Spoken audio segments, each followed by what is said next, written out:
Podcast. I am Phillip Lanos, and today we have Yaniv Spielberg with us. He's the Chief Strategy Officer of Bragg Gaming Group. It's traded on the NASDAQ under Bragg, B-R-A-G. Now, Bragg is a gaming technology and content company. Yaniv, how are you doing today? I'm very good. How are you? Thanks for having me. Yeah, man, I'm excited. I'm doing good. Like I said before, I've rarely spoken to people in gaming, but I know that the industry has been tearing it up for some time now. So why don't we focus, first of all, a little on you to sort of understand how you got to the place that is Chief Strategy Officer, right? Did you sort of intend to follow this career path, or did you want to be a painter and then end up here? That's a great question. So my Jewish parents had the dream that they have a doctor for a son. And so my university was undergrad in molecular biology, master's in molecular biology, and then they pushed me to be a doctor. I disappointed them a little bit and ended up in law school. And I became a lawyer. I practiced law. Well, I articled, didn't really practice law. It wasn't for me, and I looked for other opportunities, and that's kind of how I ended up in gaming. Wow. So from that, which was like health focused, to law, and then from law, the transition to gaming, how did that come about? What opportunity came up that sort of presented that? Yeah, so it's an interesting question. So I finished law school around the time where there are a few people that I know were setting up, putting together a private equity fund to invest in gaming companies. I graduated in 2015, and that was around the time people were realizing that the US was going to, at some point, legalize online gambling. The rest of the world was going towards legalization of online gambling. So there were a lot of opportunities to invest in online gambling. The world was kind of moving in that direction even before COVID and people being stuck at home. And so a few people that I know have set up a private equity fund to invest in online gambling companies. They reached out to me, asked me if I wanted to be involved in it. I obviously said yes, because it was a great opportunity and it was a very interesting opportunity. And I got involved in it in terms of the operations, didn't know much, but I was eager to learn. And we acquired a company out of South America, which I used to travel a lot to operate the business. And then just kind of rolled with the punches, learned the business inside out, operated the company for quite some time. And from then we had this opportunity to acquire the business that we currently run. So we acquired the business that we currently run. We acquired a company called Oryx, bought it and took it public on the Toronto Stock Exchange under the ticker Bragg, and kept rolling with it since. Yeah, man, right on. Pretty straightforward, and yet it's one of those things where people didn't capitalize on the opportunity and you did, and that made all the difference.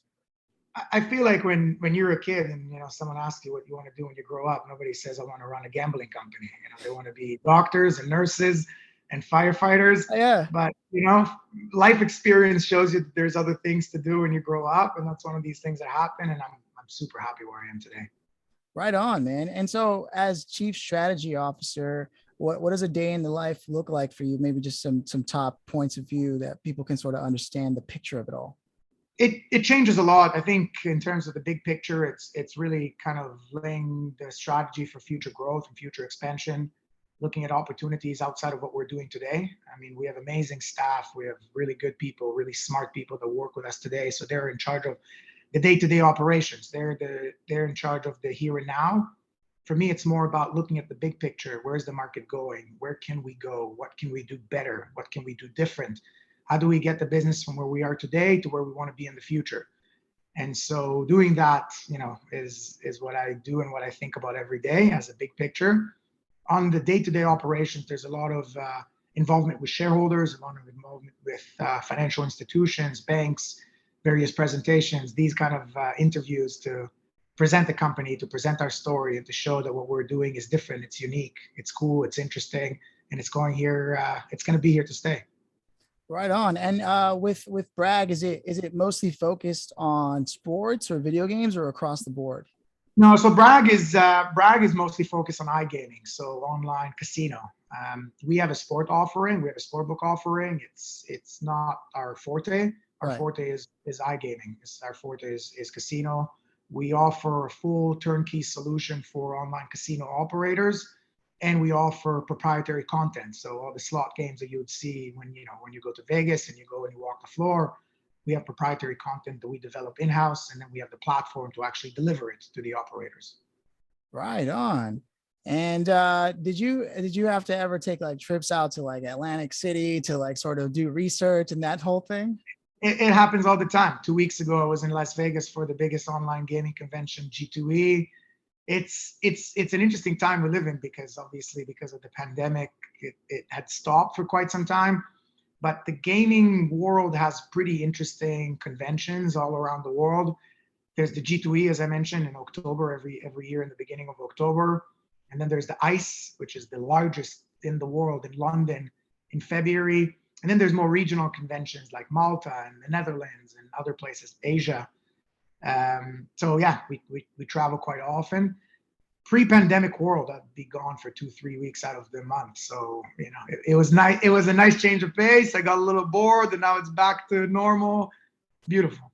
Yeah, man. And so when you were traveling abroad, like I've heard things about how, Asia, it's a little harder to sort of get regulations to go your way, and it's tricky. And I imagine this is where you spend the bulk of your time, is trying to find a way to have everyone involved happy with the deal. Is that sort of the way it goes? I think, look, the regulation is bigger than us. It's bigger than the industry. Regulation, I think, has to do with global powers, really. And I'm not saying that from a conspiracy theory. I'm saying that from an operational, and there is different times in the world. And look, COVID is one of these things that have happened that shifted the pendulum towards online regulation, because people have realized that, one, it's safe. Obviously, it's safe in one's own home and environment, and it works. I think a lot of, I always say it when I speak to people, like my mom is old school. She's 70 years old, and she never understood what people buy from Amazon. She said, "Oh, I go to the shop, I just buy it, and that's it." And then COVID happened, and suddenly I introduced her to Amazon, and she became a Prime member. And now with the pandemic over, and you can go out to the store, she doesn't even go out. She just buys it on Amazon. So it's no different. You had a lot of people that would go to Las Vegas or Atlantic City or anywhere else, or even casinos nearby to gamble. And then because of the pandemic, people were home, casinos were closed, and people were looking for different forms of safe entertainment from the comfort of their own homes, from the safety of their own homes.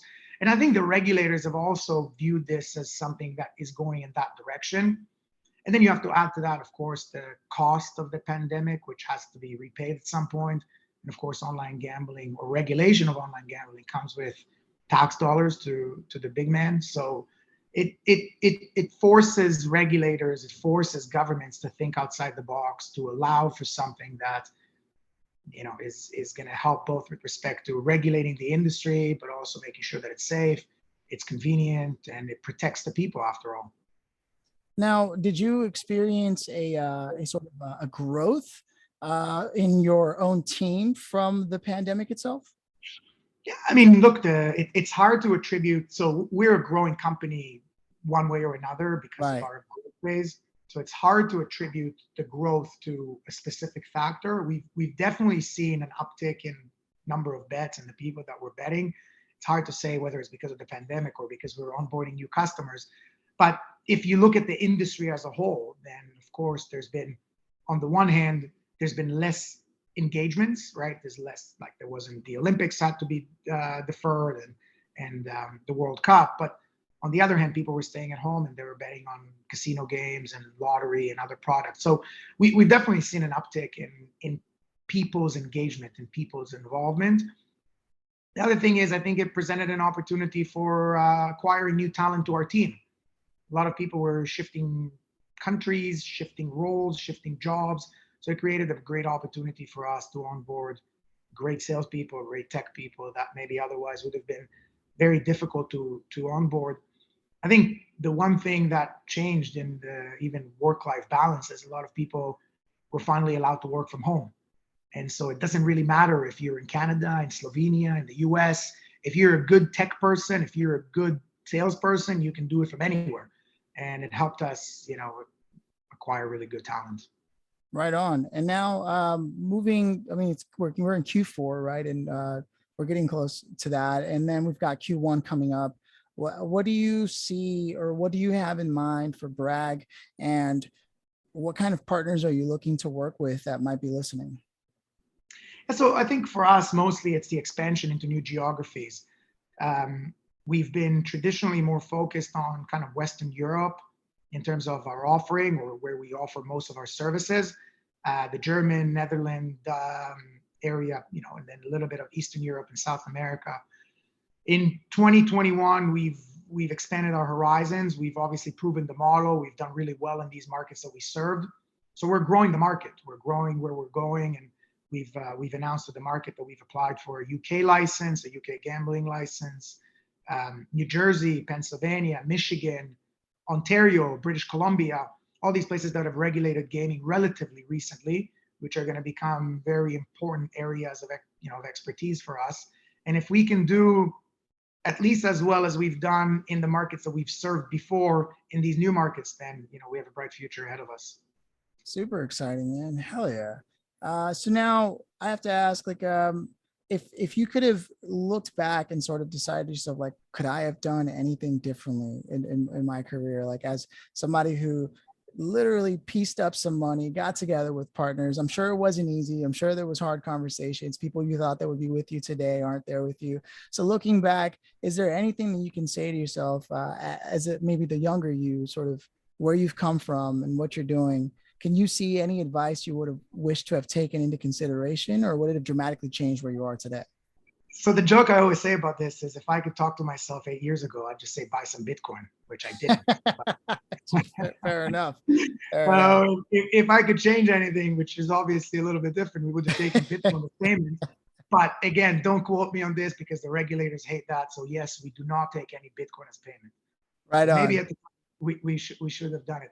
No, but in all honesty, look, I think that if we could have done things differently, knowing what we know now, we would have been more aggressive in our North American expansion, and we would have been somewhat ahead of the curve. I think that at the time when we were growing in amazing markets in Europe, and it was very competitive. We would have invested, again, going backwards in time, we would have invested more money to bring in the right team to grow the North American market in conjunction with the European market. It's never too late, and you can see a lot of M&A activity in the gambling space in North America. And there's a lot of excitement about new states that are going live online or legally live online. And so to summarize it, I feel like we should have, or if we could have, we would have invested in the US and Canada a lot sooner, and then we would have been much bigger in that industry already. Right on. So as far as the listener is concerned, what kinds of calls to action would you love for them to take? What channels are you active on, and how can they stay in touch, explore what it is you guys have to offer? Yeah, I'm always available. I speak to our investors, I speak to potential investors, and we are always available. So we're always, they can email us at info@bragg.games. We're on social media, we're on Twitter, we're on Instagram, and then LinkedIn. So any questions or any follow-ups, I think I want people to take away from this is that, unlike a lot of the big brand names in gambling, the DraftKings and the FanDuels and the BetMGMs, we are the technology provider for them. Not for them per se, but we're the technology provider, which somewhat puts us in the background. And so a lot of people are not aware of what we do. We do all the soup to nuts, all the tech that offers on this online gambling to be available to the players. And so it's harder for us to promote ourselves in the sense that we're not the customer facing. But I want people to take away the fact that without the technology that companies like us offer, the whole online gambling space would look very, very differently. Right on. And what kind of programmers or tech people are you looking for specifically? If they're, in case they're listening, or I can push that forward towards you. We're always looking for people that have experience in gaming. We've pivoted some of our business towards our own proprietary content, which means that we have to build a lot of front end content development. So if anyone listening and has any connections with people that have a lot of front end content development skills, online gambling content, like slot content, it's something that we'll be looking for to strengthen our team so we can deliver more content to our clients. Right on, right on. And I guess there's a question here that I've asked everyone who stopped by, and I hope you'll indulge me, but you are welcome to pass, okay? And it's just, if we could have invited anybody to sort of sit in and chat with us today, dead or alive, who would it be and why?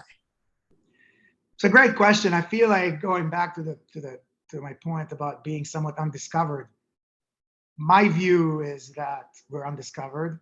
And the person I think that is best at discovering undiscovered companies is probably Elon Musk.